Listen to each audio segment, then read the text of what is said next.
Let's analyze this velocity versus time graph for a train. We'll answer several questions about the train's motion by interpreting the graph. First, let's create our velocity versus time graph. Here are our axes with time on the horizontal axis and velocity on the vertical axis. And here's the velocity curve showing how the train's velocity changes over time. Let's answer the first question. At what time was the velocity greatest?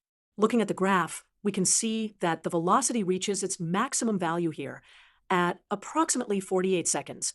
At this point, the train reached a velocity of about 50 meters per second. For the second question, during what periods was the velocity constant?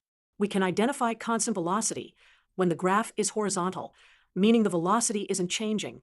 We can see one period here between 60 and 80 seconds, where the velocity remains constant at 30 meters per second. For the third question, during what periods was the acceleration constant?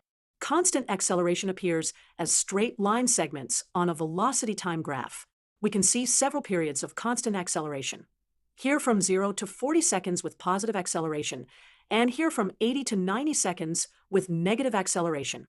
Finally, when was the magnitude of the acceleration greatest? The magnitude of acceleration is represented by the steepness of the slope. Looking at our graph, the steepest slope occurs here between 80 and 90 seconds, where the train is rapidly decreasing its velocity. This represents the period of greatest acceleration magnitude, although it's negative acceleration or deceleration. To summarize, the maximum velocity occurred at 48 seconds. We had constant velocity between 60 and 80 seconds, constant acceleration from 0 to 40 seconds and 80 to 90 seconds, and the greatest acceleration magnitude occurred during the steep decline between 80 and 90 seconds.